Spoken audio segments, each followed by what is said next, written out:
Kimberly Conley, Sustainability Coordinator, will facilitate our first discussion. Ms. Conley.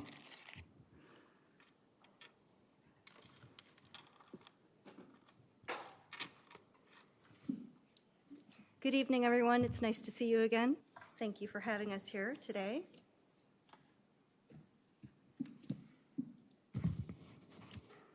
Okay, so as the mayor mentioned, we are here today to talk about and give you an update on the Master Sustainability Plan.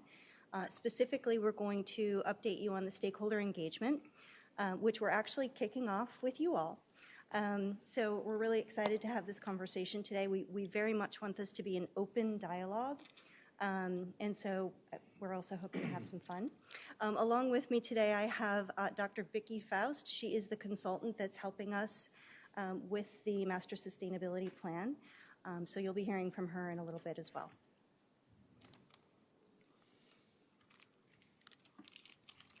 Okay, so our session objectives today are to review the Master Sustainability Plan approach, outline the action plan phases. There are 4, if you remember, from my last presentation. We're going to give you a brief report on some of the pieces of the Phase 1 progress to date. We're going to talk about the stakeholder engagement campaign as far as we've mapped it thus far. And then finally, we'd like to conduct the facilitated stakeholder engagement with you all. So the way that we are approaching sustainability, I can? Oh, great. Whew, thank you. Gets warm under there, doesn't it? The way that we're approaching sustainability is we're really looking for a balance, right? We've all heard about people, planet, profit. So this is really kind of just the next iteration of that, where we talk about planet, prosperity, and people, and all the different ways that these things interact and exchange. So when you want to talk about social justice, and you want to talk about land ethic, and you want to talk about how can we take care of our resources, our land, right, our environment, and how do we make sure that we take care of our people too. So the social aspect is obviously really important. So we're really, we're approaching this as in it needs to be a balance. We're trying to make this as balanced as possible. So just as a reminder, the Master Sustainability Plan will focus on these 5 focus areas: energy and water, waste and recycling, natural environment, built environment, and transportation. Obviously, this is in progress. We started the plan development as of July, and we are planning to have it done by January 2022, if not earlier. So let's talk a little bit about Phase 1. We actually started kind of compiling utility data in May. It took a little bit of time to pull that together, but Dr. Faust is going to talk about some of our findings thus far in the data, just sort of representational data, but I think you'll be impressed with what we've pulled together. She's going to talk about the baseline assessment, which is looking at our energy consumption as a town. This is not community-wide, right? This is just for town policies, programs, and resources. She's going to talk just a little bit about the greenhouse gas inventory, which is just about complete. We also have a peer analysis of which we're looking at what neighboring towns are doing and what towns across the country that might have similar growth to Morrisville and similar size. So we'll be talking about that at a later date. We don't have a whole lot of that complete at this point. And then finally, we're going to talk about the synergy with existing town plans. As part of the Master Sustainability Plan, we wanted to make sure that we were looking at all of the various plans that have been done, because there's some really great plans, right? We've got affordable housing and land use and transportation, and our strategic plan, obviously, which has just been updated. All of those things mention sustainability and environment and conservation in different ways, and we wanted to make sure that we were integrating those ideas into the Master Sustainability Plan. Oh, is it? Okay. So that synergy piece, I mentioned the comprehensive transportation plan, land use, smart city strategy, right, which is how kind of the sustainability program started, right, when we talk about EV infrastructure, when we talk about smart buildings such as building automation system. That's where that came from, and we're continuing to work closely with that team and that strategy. And then, of course, goal 2, right, where we talk about enriching the quality of life through the preservation of natural resources, well-planned development, and strengthen neighborhood vitality. And then objective 2.3, ensure responsible sustainable development and redevelopment, reviewing and considering guidance in town policies and plans. So we wanted to make sure that we noted those, how important those are in our process within the development of this plan. And now I'm going to invite Dr. Faust up to walk us through the next couple of slides. Thank you. Good evening. Part of this master sustainability plan is trying to understand where the town is now in terms of our utility usage, your utility usage. So we've been looking at the utilities, electricity, natural gas, as well as the fleet transportation and solid waste data, and to establish a baseline. So there, with the sustainability master plan, we can move forward and actually use that as a baseline measurement to show progress in the future. We've gathered all the data for all of these different sets, all of these different sets, and we now have those in a central location. So we've come up with a really nice, easy format so that we, in the future, can use the same data sets, again, to measure off of this baseline. And this is just going to help the town make better decisions in terms of projects that they want to do, in terms of that you want to do in terms of sustainability. And this data is also going to be used to create the initial greenhouse gas inventory. Again, once we have the initial greenhouse gas inventory, then that will serve as a baseline, and moving forward, projects can be put together so that so that you're able to understand what that project can do to help to reduce the greenhouse gas inventory in the future.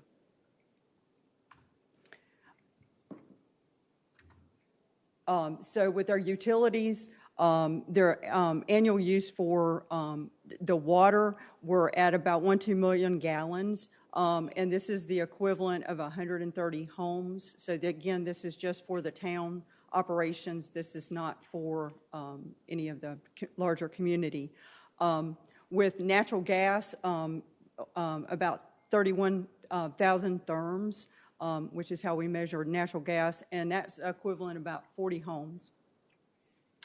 And then with, excuse me, I'm sorry, our the electricity is about 1.3 million kilowatt hours per year, so it's about 120 homes. So electricity really, in terms of the utilities, is kind of the biggest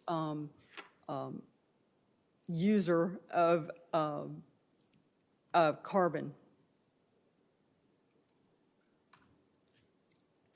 Oops, I'm doing this wrong. The transportation fuels, about 57,000 gallons of gasoline was used in 2020. Oh, thank you. I hit the wrong thing.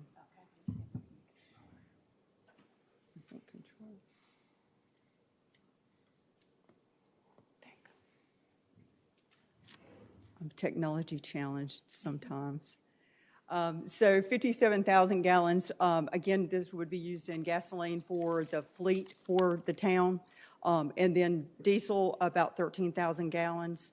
The town uses telematics, which actually monitors the vehicles, and telematics has, from that information, we found that idling costs were about $700 per vehicle. So I know at an earlier meeting with the town staff that is participating with the Sustainability Master Plan, that at least one of the departments is really kind of already being proactive with that and put together like an idling policy. I know that's not always possible with vehicles. Sometimes they have to remain idling, but that is something that can be looked at to reduce cost easily.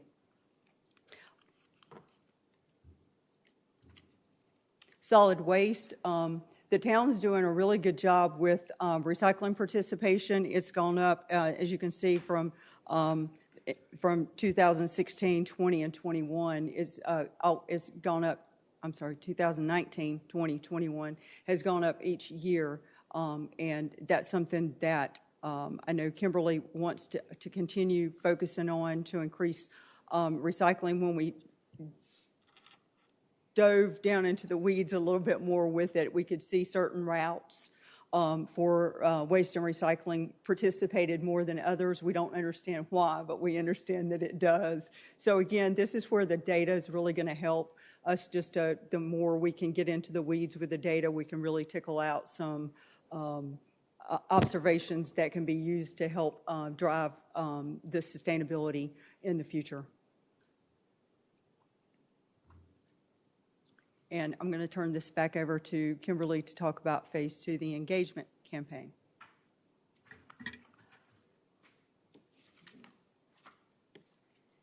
So the engagement campaign, and we will take Q&A at the end of the presentation, so please do document your questions as we move through. We plan to do the engagement campaign through September, and our various audience groups are really everyone. We want everyone to participate. We want diverse voices. We want all voices. So we're working very diligently to make sure that we're reaching out to the right groups to make sure that that diversity happens. That also includes the obvious: residents, businesses, their employees, town employees, our sustainability task force, which is basically our town staff, advisory committee members, nonprofit members of various organizations, community members, houses of worship, and of course you all are involved in that stakeholder engagement as well. Various tools that we're planning to use for this include obviously social media, the town's website, and the online survey is what you'll be looking at this evening. We wanted to produce that for you before we put it out to our community. We wanted to make sure that we're hitting all of the high points, right? All of the focus areas are correct. And if we're missing anything, we'd like to add that before we finalize it and distribute it to our community.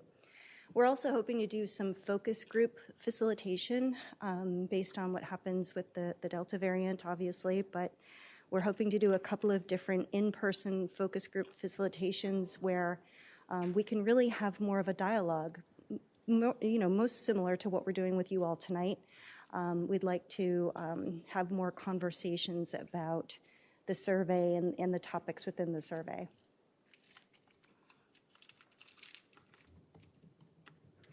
So I mentioned the Sustainability Task Force. I'm really proud of this. So we have representation from all town departments on this task force. And the reason that we pulled this together, and we had folks coming to us and saying, "Can we be can we be a part of this task force?" Because we have lots of folks that are passionate about various aspects of sustainability throughout the town.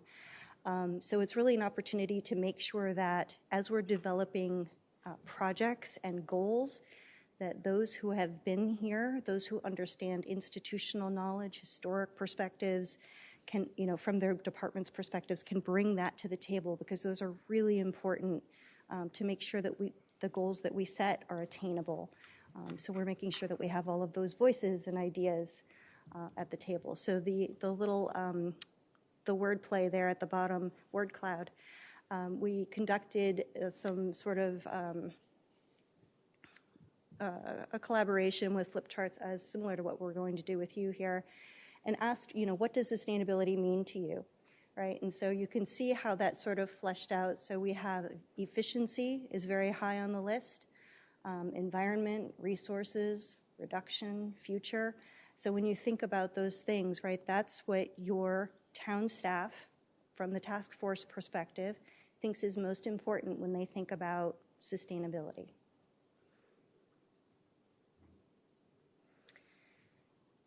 So as part of the homework for the Sustainability Task Force, we started kind of making a list of all the various initiatives that we've already done as a town.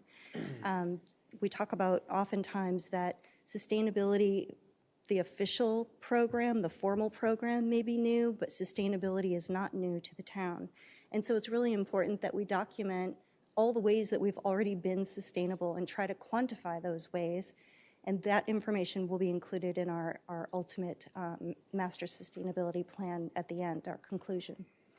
So just kind of some fun things to talk about here, right? The solar array is really fun to talk about. That's a success. Building automation systems, we're in the process of putting together a pilot at the Public Safety Building where we are making that building smarter, and we will be able to have more control, more proactive control over things like HVAC. So that's a good project, a good win. We have the Recycling Participation and Contamination Reduction Program, which will be kicking off very shortly here. And that's the project where we received some grant money from DEQ to help us do some outreach and education to our residents that are served by GFL routes. And it's really an opportunity to share with them what goes in your curbside recycling bin and what doesn't.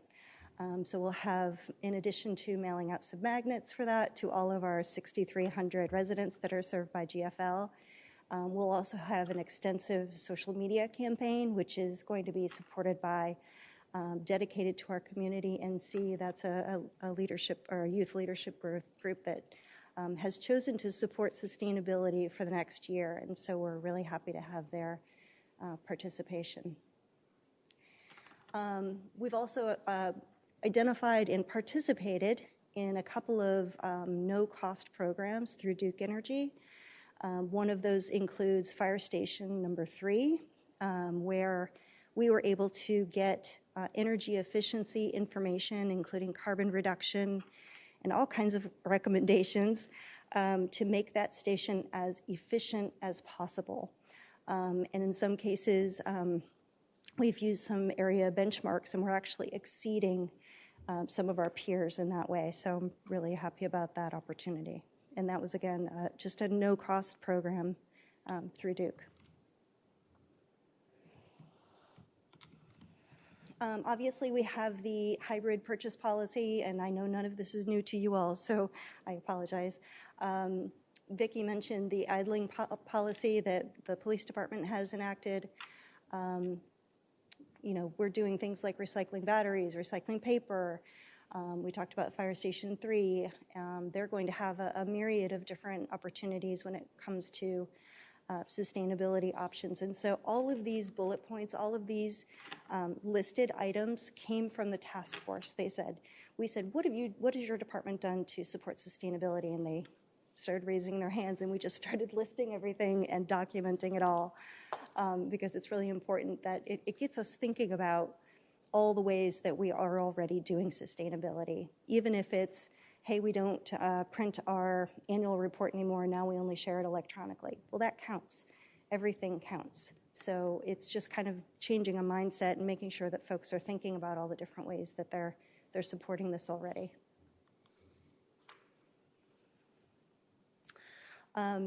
We've done some facilities, a bunch of facilities efficiency improvements, including we have an HVAC replacement policy.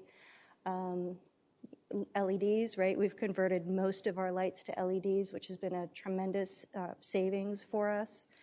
And EV charging stations, right? We have 2, and we have 1 more that's going to be finished very shortly. So really happy about that.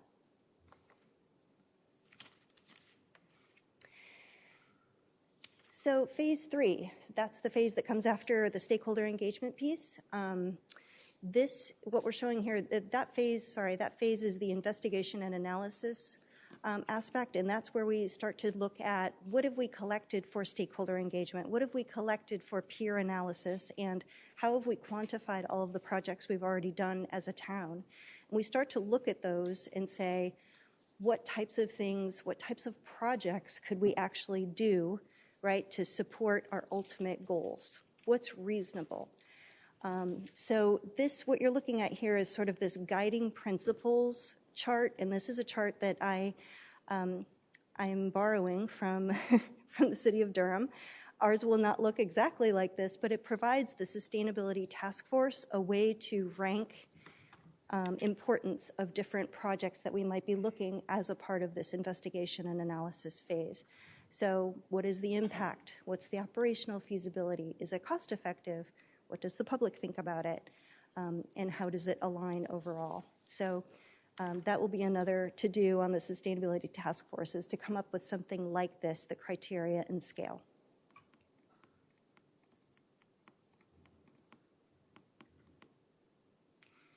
And then ultimately, phase 4 is where we set goals, the most exciting part of the project, I think. So we take the assessment, the energy consumption, GHG inventory, the engagement results, the analysis, and the investigative ideas and analysis, and we start to determine what's feasible for the town of Morrisville to set for different sustainability goals. What does that look like? We're anticipating the time frame for that aspect of the project to happen between November and December of this year. So really excited about that. So at this time, what we'd like to do is conduct the stakeholder engagement with you all. Again, this is an opportunity for you to give us feedback on what you feel is most important. And it's an opportunity to, if we're missing anything in the survey that we plan to put out to the community, we want to know that from you now, because we want it to be as complete as possible. So I'm going to invite Dr. Faust back up to give you some direction on where we're taking this. There will be lots of opportunity for dialogue, so I know you won't, but please don't be shy. Thanks.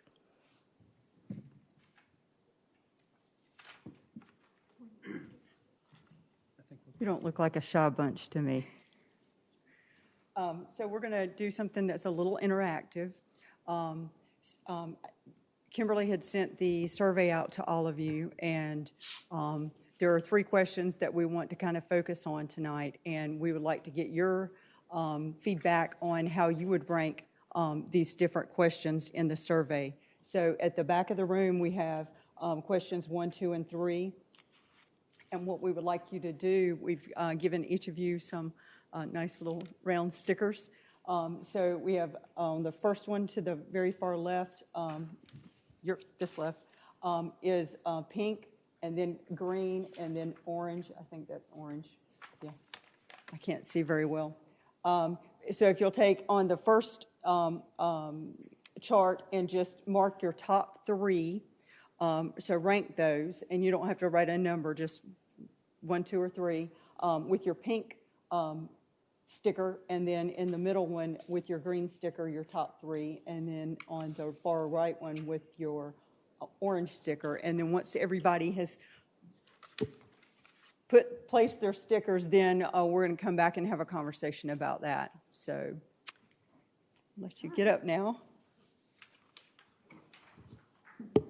Thank you.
Thought you were going to ask me something.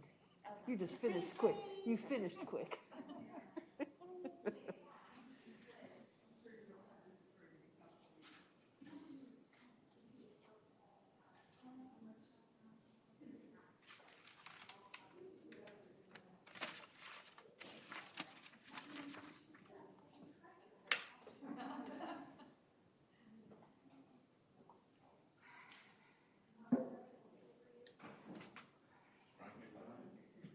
I am pleasantly surprised.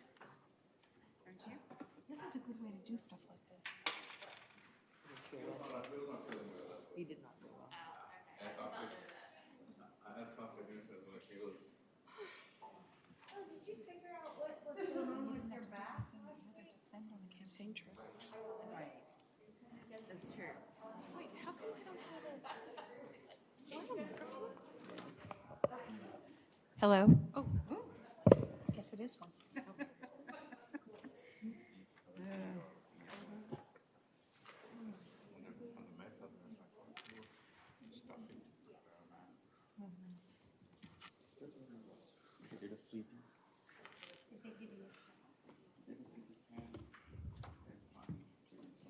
Do you want to put one over there or you want to? Do an MRI. Nice card.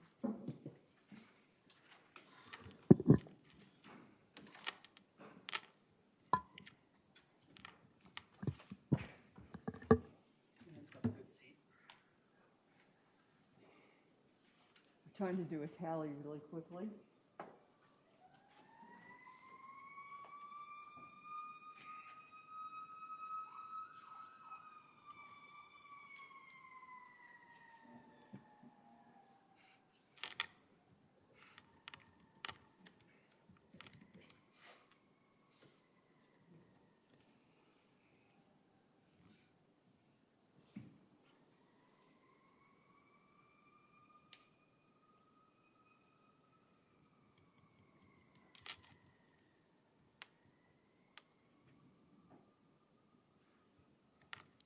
I'm going to start with question one.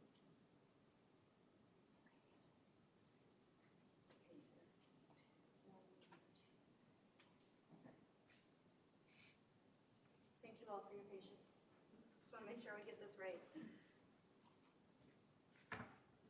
Math. So question one was, traditionally, sustainability thrives from a balance of environmental, social, and economic factors. Please rank your top 3 priorities as they relate to sustainability for the town. So our number 1 was food waste and recycling. We are doing, and when I say we, I'm just joining the town. The town's doing a really good job, again, with the recycling. But from my understanding, the food waste is an area that we could really look at doing food waste recovery, composting. There's a lot of different things that can be done with food waste. We can even turn it to energy. The number 2 is environmental protection. So we're going to have a conversation about that. So protecting the beautiful town that you have. And number 3, renewable energy. I know you already have a renewable energy solar project and already doing some things with some EVs. So you're already moving in the right direction, and it sounds like that this is a direction you want to continue to move into. I won't go through these, and then we'll go back and discuss them. What are the top 3 things you do to be more sustainable in your home or community? Number 1, seems like most people recycle. Number 2, conserve water. And number 3, incorporating renewable energy. So there seems to be a little pattern here in the fall. And then how can Morrisville mitigate the effects of climate change? Please note your top 3. So here, plant more trees to capture carbon. There's beautiful trees already in Morrisville. But to have more would definitely be helpful to, again, work on the carbon capture. The next one would be promoting renewable energy and energy efficiency. Again, there's kind of a theme going here. And the third one was develop town policies or ordinance that support mitigation efforts. And I just have to say, I really applaud you for that one. So let's go back and talk about question 1. So please rank your top 3 as they 3 priorities as they relate to sustainability for the town. So everyone talked, this was the most popular, food waste and recycling. So I would just like to give some feedback from the council in terms of what would you like to see in terms of food waste specifically, because I know that's not being done, and then also how you would like to see anything done differently in terms of recycling. So I'm going to open it to the floor. Okay. We use little things so I can help facilitate this part. I saw Donna Fender, Councilmember Fender first, and then Councilmember Rabati. Thank you. Well, mine was up because I had questions about the presentation. Okay. I don't have a comment about food waste. Okay. Okay, so we'll address those after we go through these. Yes, Okay. there'll be time for that at the end. Councilmember Rabati, followed by myself, please. So in terms of food waste and recycling, I think that there's still a lot of misunderstanding about what you can and can't recycle. And I think it would be great to have like a refrigerator magnet or something like that we could mail out to people. Just, don't put the pizza box in there because it's got oil in it, like a yes, no. And following up on the website, we could put like a quiz, because I really do believe that people will take a quiz on literally anything. And, like how smart are you about recycling?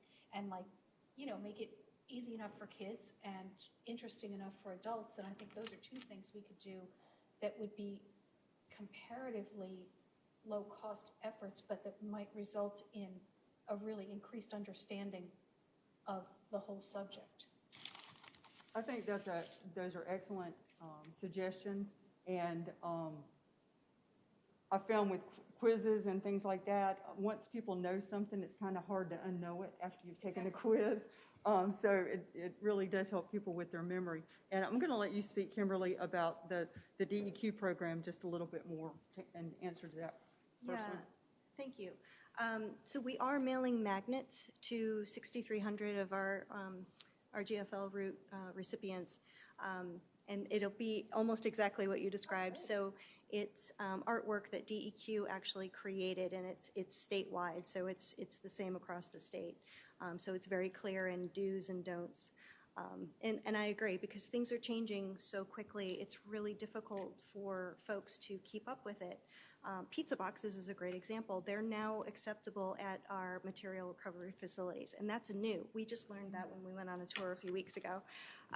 So yes, please, more education. I love that idea, and the quiz is great too. Thank you. Does anyone else want to speak up about either food waste or recycling? Yeah, I'd like to add, if we as a town can incentivize or give away compost bins for people's yards, like the Earth Machine or something. I know Wake County sells those, but if we can give them away really cheap, that'd be really good. Also, I love the magnet idea. Another thing in the future maybe is having an app where you scan a QR code and it tells you whether it's recyclable or goes in the trash. So that would take some work. But those are 2 things that would be nice to have. Councilmember Garamella, please, followed by Councilmember Rao. Yeah. One of the things about food waste is I'm one of the person who does it, and I'm sure everyone. We just buy too much, and we store it in our refrigerator. When it expires, we are throwing it.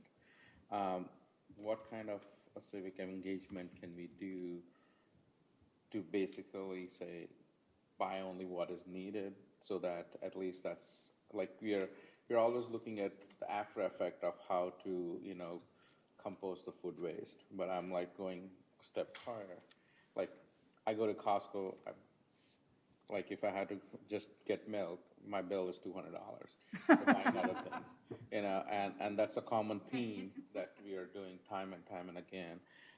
But it would be good to start educating, like buy only the stuff that you really need, and then you can go back again. It's not the end of the world, kind of a thing. That will help the down chain of food waste.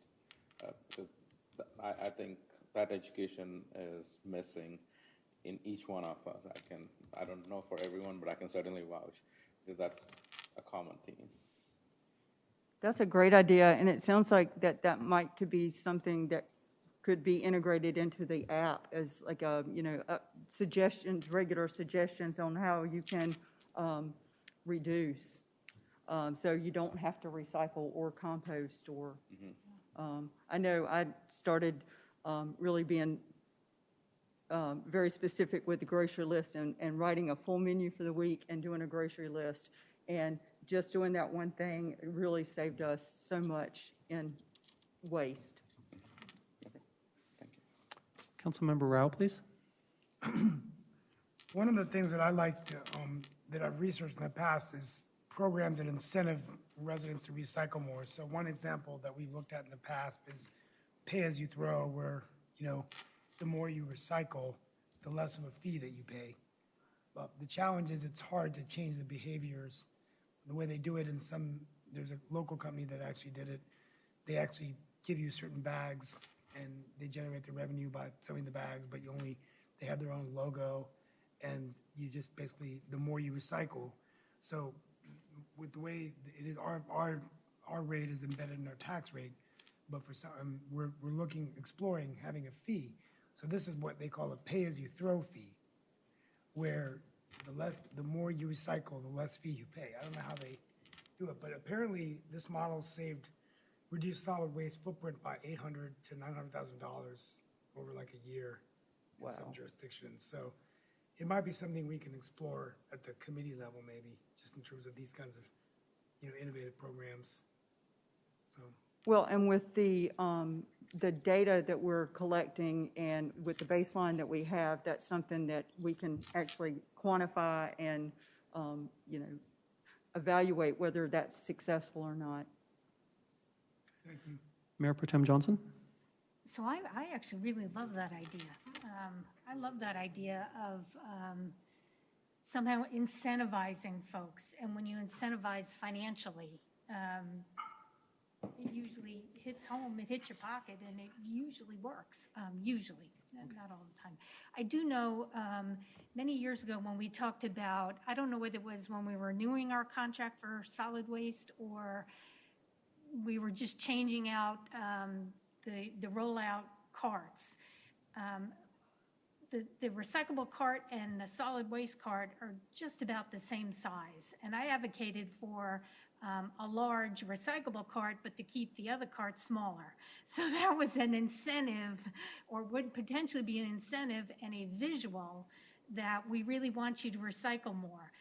Right now, the visual that I know I have in my home is that I have plenty of room in this container and I have plenty of room in that container. So I think we need to think about that moving forward too.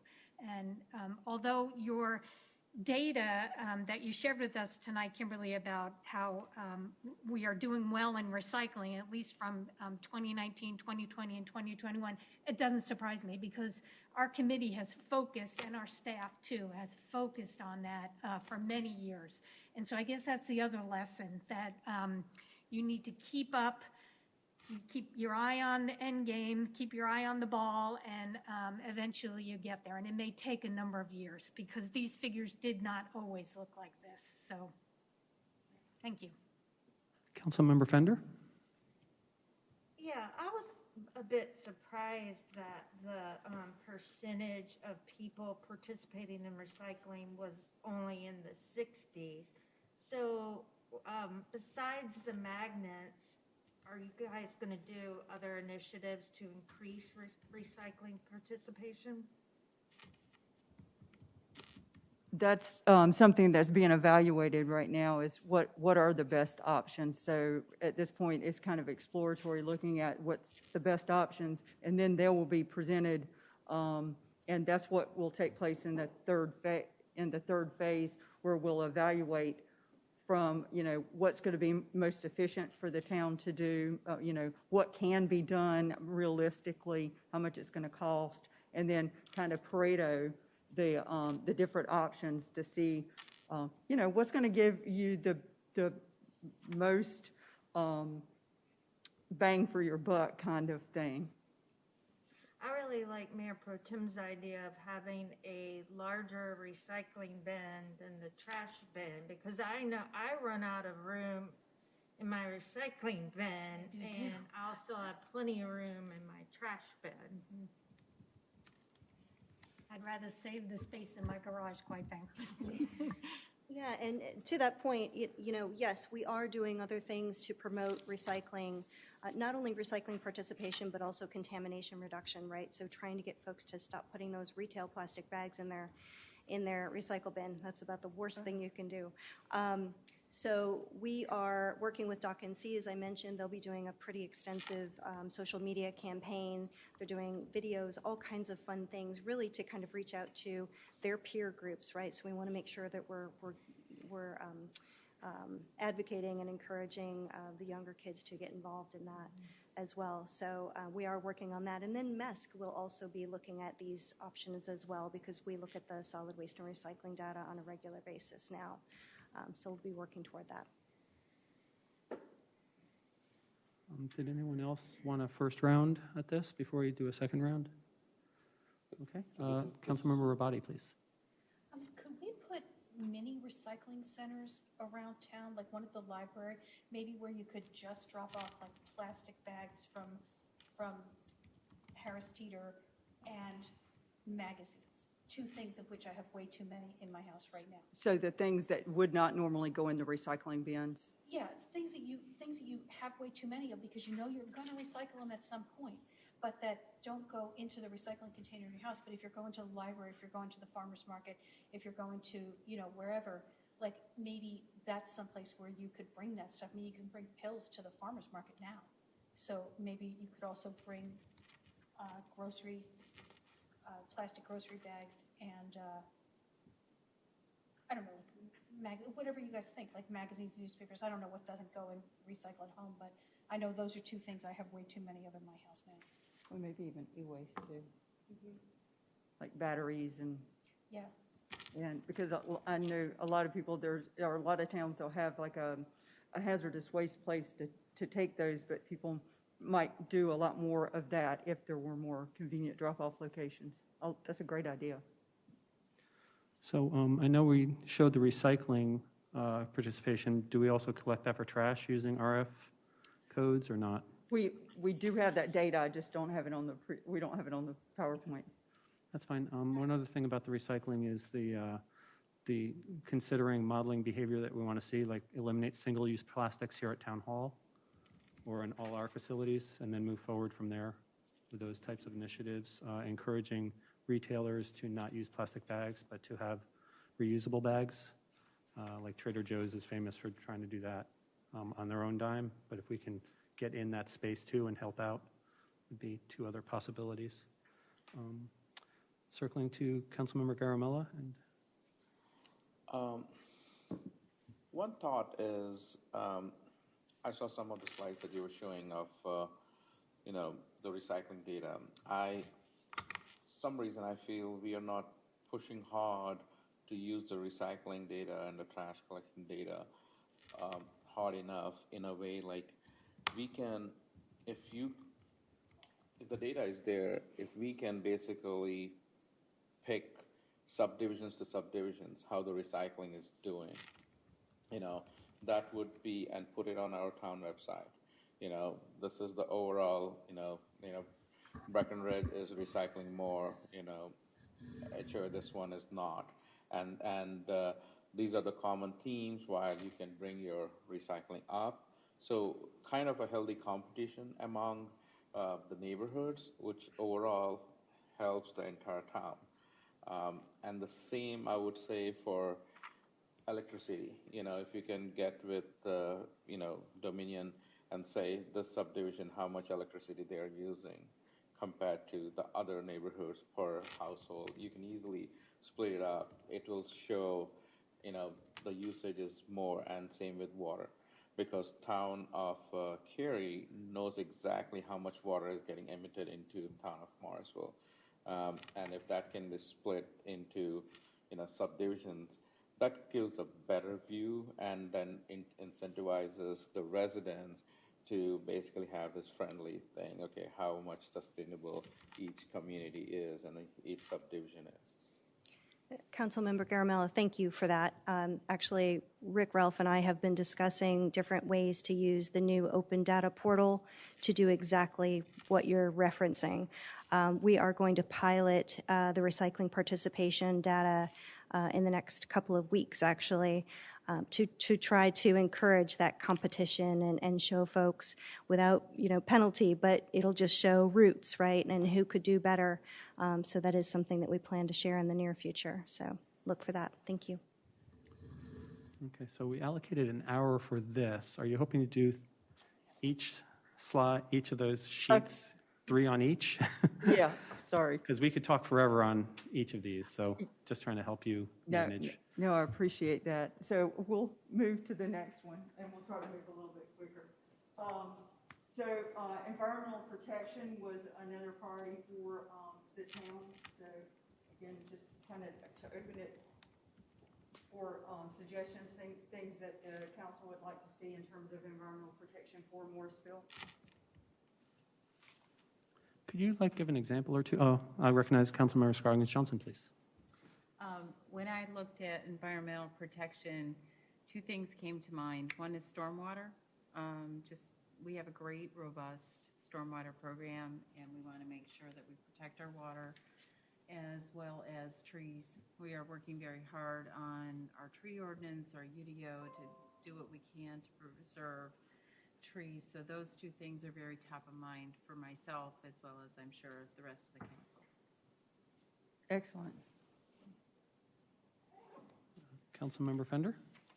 Yeah, I think there's a lot we can do to protect our stormwater because I've participated in a few of the litter sweeps and the stream cleans, and I'm really surprised at how many plastic bottles end up in our streams and in our stormwater. And I'm thinking it's most likely not on purpose. It's just negligence of setting a plastic bottle down, and then when the rain comes through, it ends up in our stormwater. So I think there's a lot we can do there. I don't know what the solution is. I'm sure a lot of it has to do with education. And then I think, priority for me is protecting the trees that we do have from being clear cut. And that's where, I think in the 3rd question you had, changing our policies is important to be able to protect the environment. Well, and the other one over here that was very important was planting more trees to capture carbon. So obviously there's a lot of tree huggers. And I mean that nicely. And I believe I was going to say... Any other comments about... Yeah, I just wanted to comment, speaking about the litter in our streams and things. Some states have deposits for containers, and that's going to be a heavy lift because that's a statewide thing. But that's something to keep in the back of our mind if we can advocate for some kind of 5 or 10 cent deposit on all containers. Grocery stores, et cetera, push back hard on that, but it's good for the environment. And there's a lot less litter in those states. Absolutely. Okay, seeing none other, you can move on. Okay. So number 3 was, as far as top 3 priorities, was renewable energy. So again, the town's already has done a solar project and some EV projects. So going forward, what would you like to see? Councilmember Fender. Our involvement, what I would like to see is our involvement in the Soul Start program, and I think Kimberly has already got that on her list. But I would like to see the town do more to promote private businesses, private citizens to install renewable energy in addition to the town. Councilmember Rabati, please. Are there grants available to, or I think we should explore the idea of obtaining a grant that maybe we could either pass on to people that do put solar panels or other forms of renewable energy on their homes, or alternately, we could use that money to put solar panels on other town buildings. Like, I think it seemed like electricity was a big carbon generator for us. So, I mean, I think it would be great to get some solar panels on that. And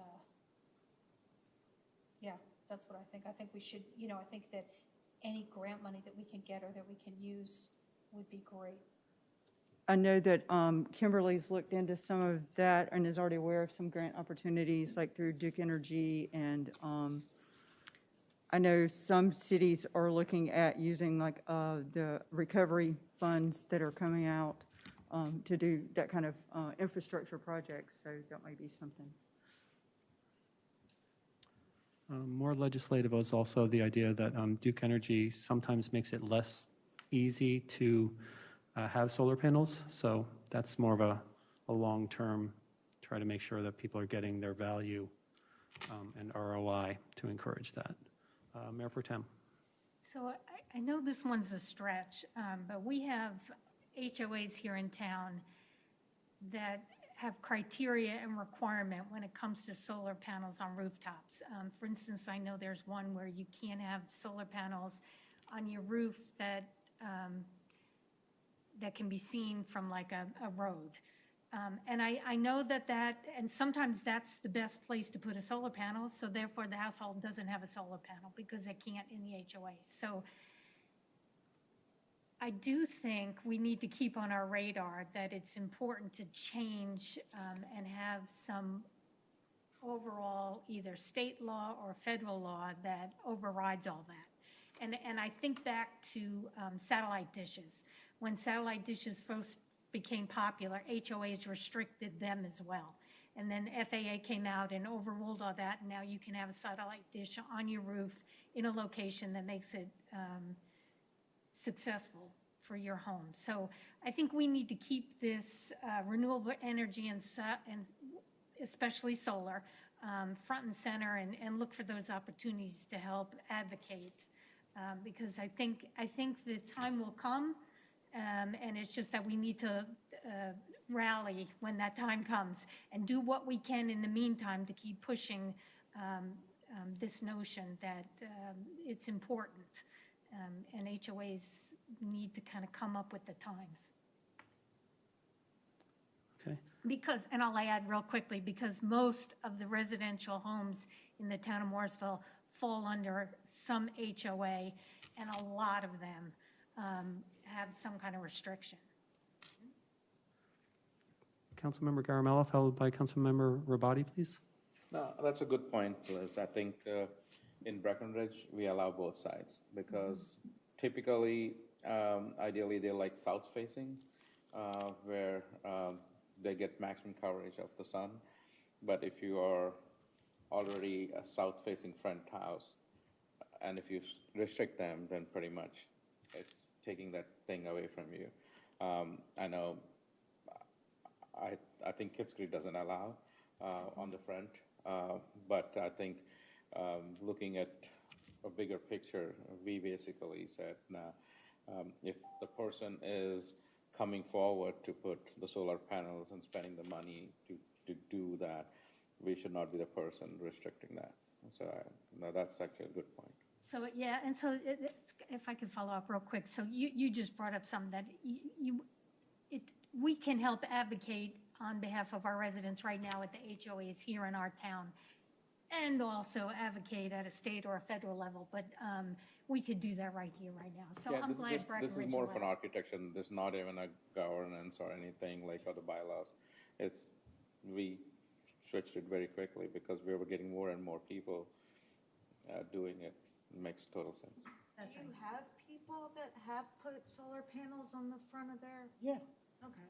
Because our Kitts Creek doesn't allow it, and they said they did a survey, and they said no other subdivisions in Morrisville or Cary allowed it, so they didn't want to be the first ones. We have at least, But I if know, Breckenridge is doing it. on my street, Stephanie Dunn, she has front facing, and many people have. Okay. Yeah, because the HOAs are people who live in the town, so it's a matter of influencing and changing minds over time. Councilmember Rabati. Yeah, really quick. So I think that people may not know that they don't have to blanket their whole roof with solar panels either. Like you can put a solar panel on a post outside your house. So that's maybe like a solar energy fair where we invite some solar panel companies to come and give out some swag, and we get some food trucks, and everybody learns about solar energy and recycling for that matter. Like like maybe time it with Earth Day next year. That'd be great. And the other thing was, what if solar panels. When we're like in the town center and like there's going to be a parking garage, maybe we could have a solar panel farm. It would cover the cars so they wouldn't heat up as much when you're parked, but also, that would generate a ton of energy, and maybe we could recycle. We could take some of that energy that goes in there and somehow spread it out among our affordable housing units in town and give them a break on their energy costs at the same time as we give them a break on their rent. It might be a little extra paperwork for Duke, but...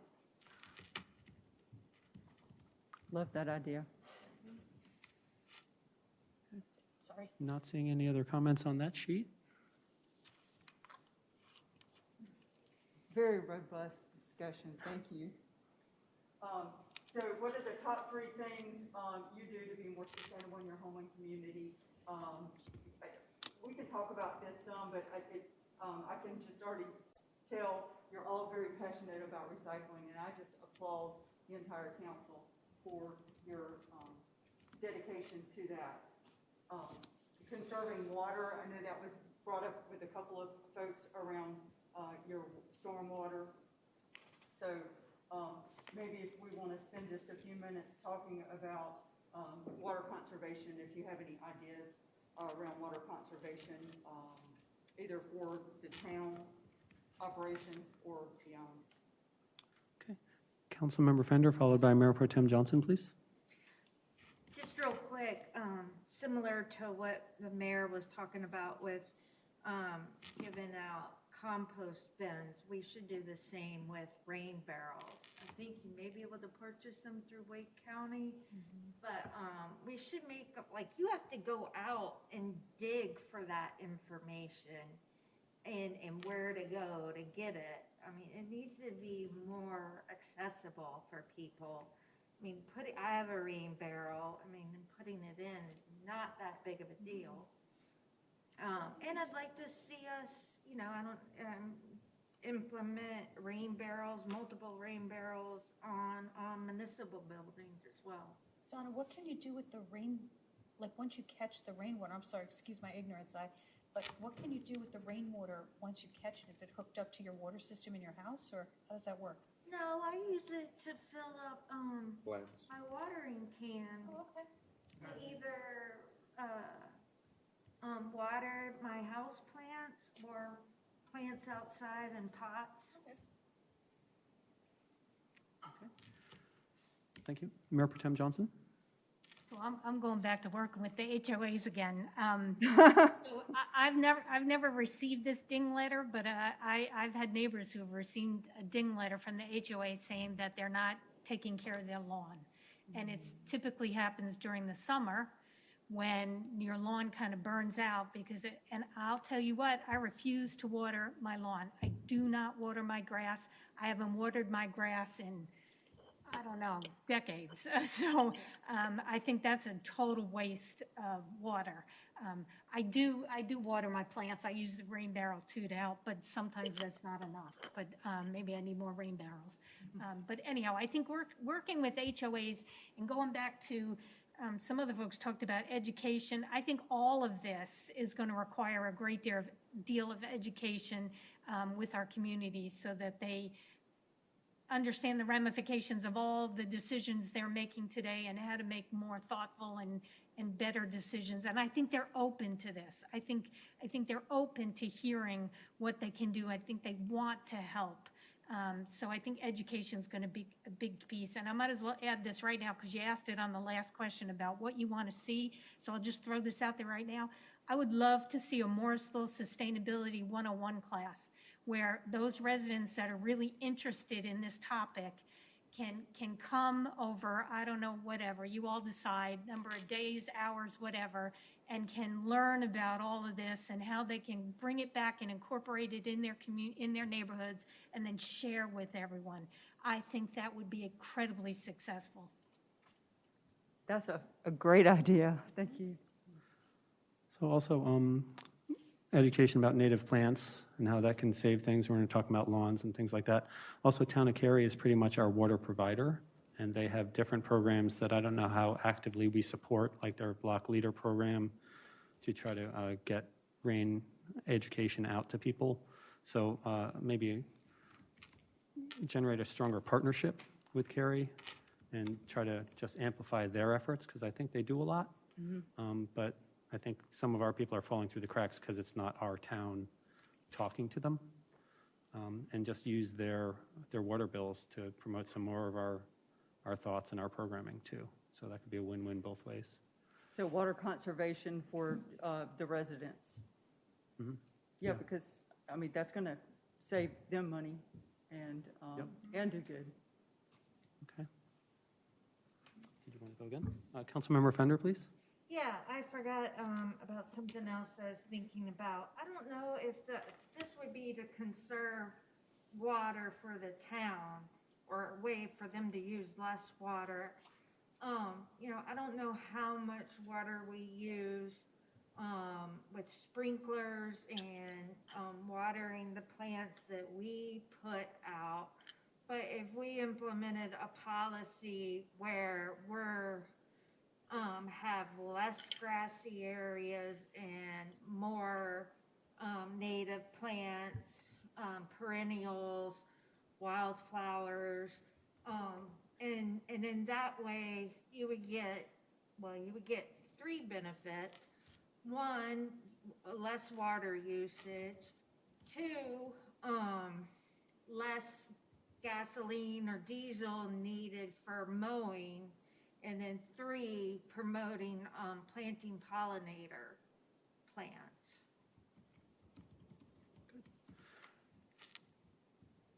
Looking to see if you guys are going to react to that before I acknowledge the next person. No, I just have to say, the knowledge here is just, I have to applaud you all. Okay, thank you. Not every town is so well read in this subject. Okay, Councilmember Rao, we set the bar high, make it good. Just to follow up on what the Mayor Pro Tem said, I think everything we're talking about is so important to just have better education. Because I've been reading a lot more books about sustainability because I've really never kept up with it. But I think part of the problem is that you hear a lot of big directives at the national level. Biden administration wants to reduce carbon emissions by 50% by the year 2030.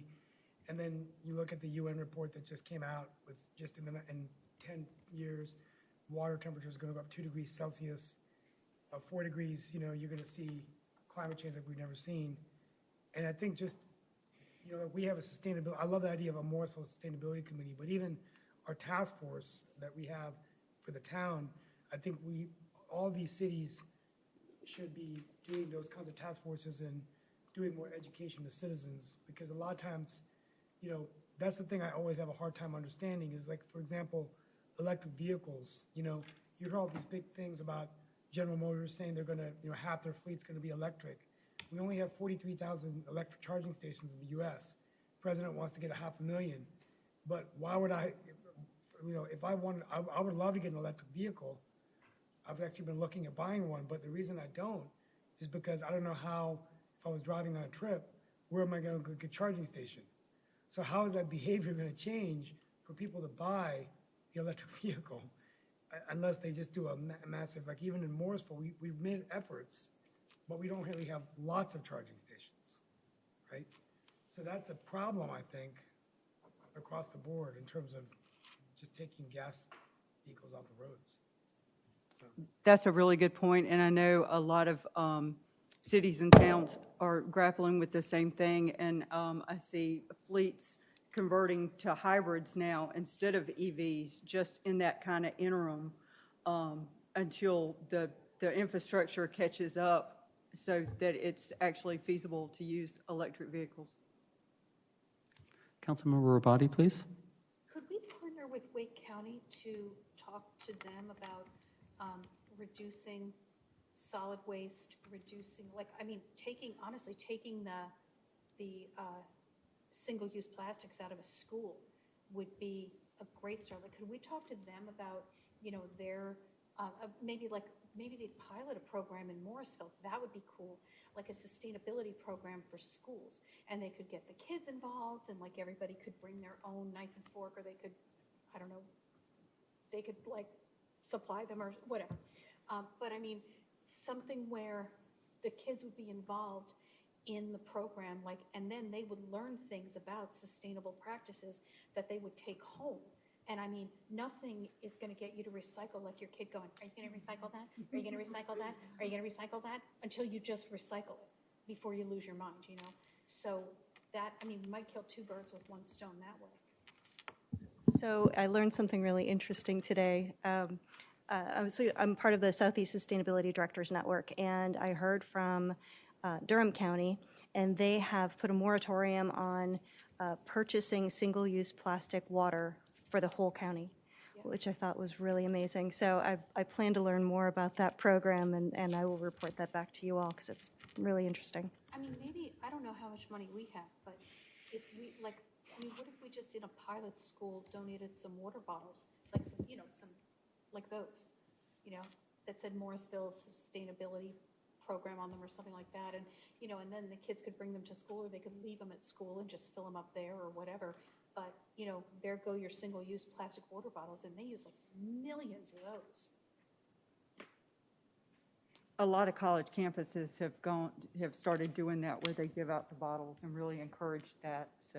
And I think at the high school level, I think there would be a lot of engagement in a program like that, and you can even use high school students to go and talk to the younger students about it. I love that. We probably only talk about the first one and the last question. Right? Yep. So,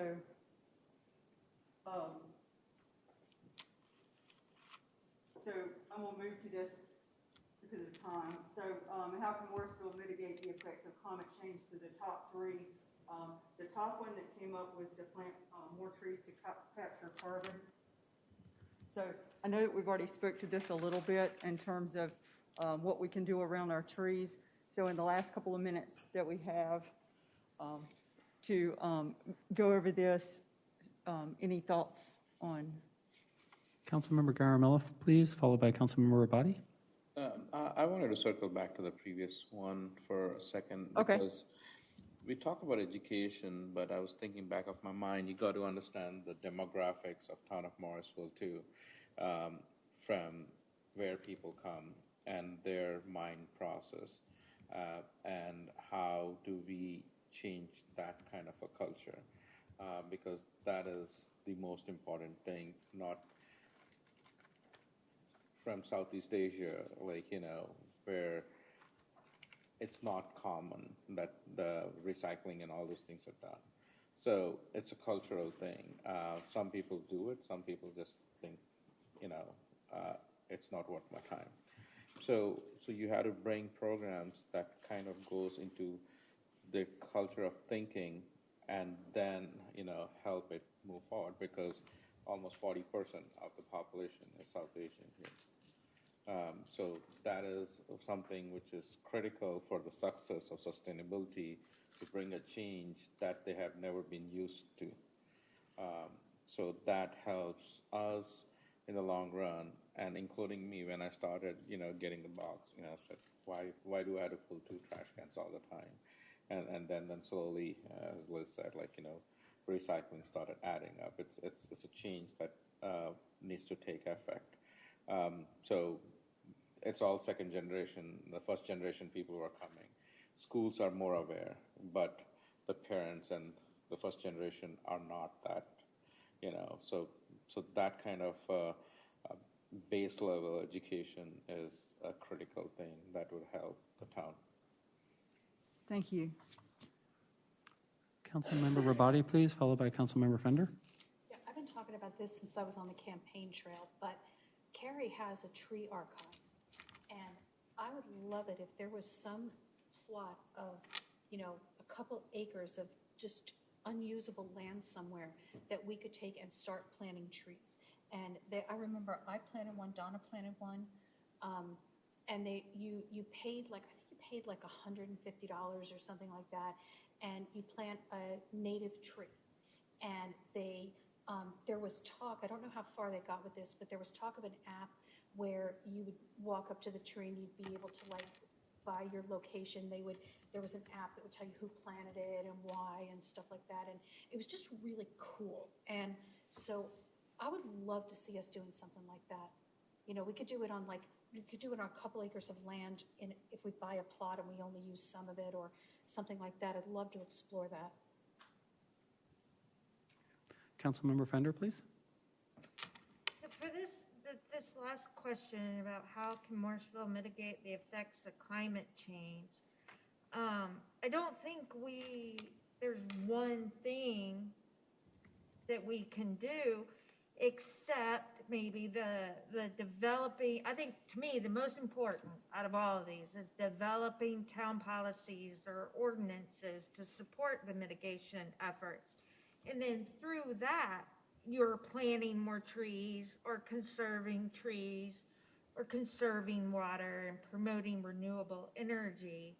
But I think we have to do all of these things to have an effect on climate change. It's like the Mayor Pro Tem says with transportation. We're not going to build our way out of the transportation problems. There's multiple options we need to consider. So when I was answering this was very hard for me to prioritize. But I think, all of these initiatives are important. Okay. We're just about out of time, and I really have to just say again, we really appreciate all of your candid comments and suggestions. I'm going to turn this back over to Kimberly to wrap up. We could literally do this all day. I know. This is a good problem that she has. Thank you all for your patience. I'm sorry? Before you wrap, there were some questions about the presentation itself. Yes. Actually, I was just going to bump a couple slides forward, and then we'll get to the Q&A. I just wanted to talk to you about the next steps for the Master Sustainability Plan itself. What our plan is, we'd like to come back to council, if it's okay with town administration and council, and report back in October and give you a more thorough assessment of phase one. So we'll have all of those components done at that point. At least the phase one components. Engagement might be still wrapping up, but I think we'll have lots to talk about in October. And then, of course, we have phases 3 and 4 that we'll be working on in November and December. And so, yes, let's please go ahead and open it up to Q&A. Thank you. Okay. Councilmember Fender, please, followed by myself. So just a few questions. On the grant that you got from the waste reduction and recycling, how much was that grant? We were given $10,000. The town had to come up with cost share of $2,000 for that grant. And that was the Community Waste Reduction and Recycling Program. Okay. And then on one of the slides, it talked about the conversion of lights to LED and the savings. It was $11,138 and then $6,000 for something. I didn't really understand from the slide, was that per year, all the buildings together, or, yeah, what does that mean? So these, I think this is just some of the LED conversions that we've done, and that would be an annual savings. I think What is the 2x4 ceiling lights? I think that might be the traditional fluorescents were changed out. And again, we'll give a lot more detail in the report, actually at the end of phase 1, and give you those quantified numbers. Okay. And then still on this slide, fuel efficient vehicles for staff. Does that mean hybrid or electric vehicle or just fuel efficient? I think what we're talking about there is hybrids predominantly. I'm not sure if we have fuel efficient. Okay, yes, it was just hybrids, which, as you know, we are cycling the traditional ICE vehicles out and bringing hybrids in. Okay. And my last question is, what is the idling policy? What is that? I don't know. I need to get back to you on that. It was mentioned by our police department as something relatively new, but I can certainly get back to you and let you know what that policy looks like. Okay, Yeah. thank you. And I just had a question/suggestion about the survey itself. For question 1, if we put like some examples for emissions reductions, environmental protection, so people have an idea of what we're talking about, because some might not know what that means. So wherever applicable, do that. And for question 4, do you mean definitions, explaining what we mean by that? Is that what you mean? a definition or like an example of what emission Okay. reductions would be? Great idea. Thank you. So that's just a thought. Perfect. And then we didn't touch question 4 at all. Do you want us to just email our laundry list? Yes, so if you would like, please feel free, if you've written anything on your physical papers that you'd like to hand in to me, I would love to have that. So yes, please feel free to expand on any of the questions, or if you feel like we've missed something in the survey, please do note that and get that back to us. I think we can give you a few days to do that. I don't think there's a huge rush, but if you can get that to me by the end of the week, that would be fabulous. Okay. Any other, Councilmember Rabati? Going back to slide 8, I had a brief question on slide 8.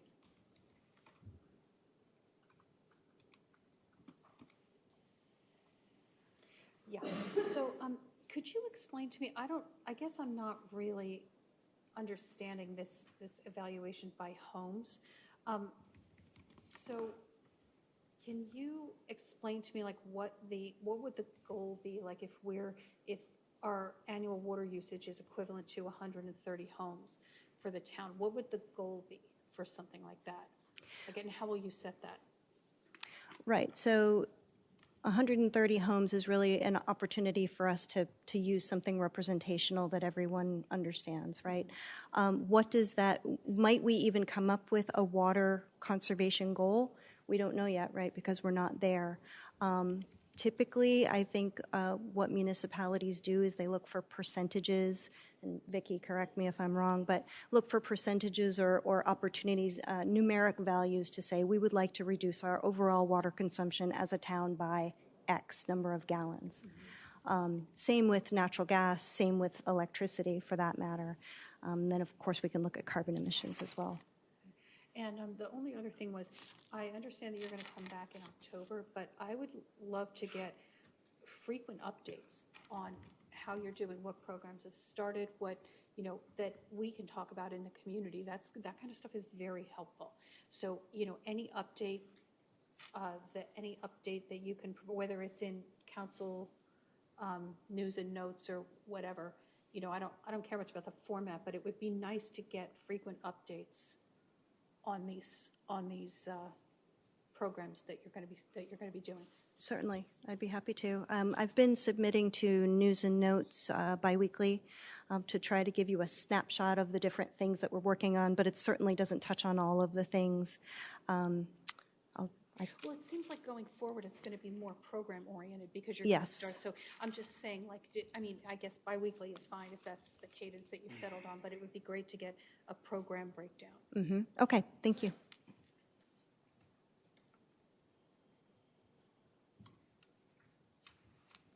Seeing no other questions, I'd like to thank you very much. Final thoughts, next steps? Thank Thank you, Kimberly. This was Thank good. you all so much for participating in our collaboration. We really appreciate it. As was noted, we could talk about this all day long. So thank you very much for your time. Vicki, thank you very much. Dr. Faust, we really appreciate it. Will we see you again in October too? Okay, wonderful. Thank you, Ms. Conley. Thank you all. This time we have our next item is roundtable. We're going to take a 10-minute break in advance of that, so please reconvene at 7:34.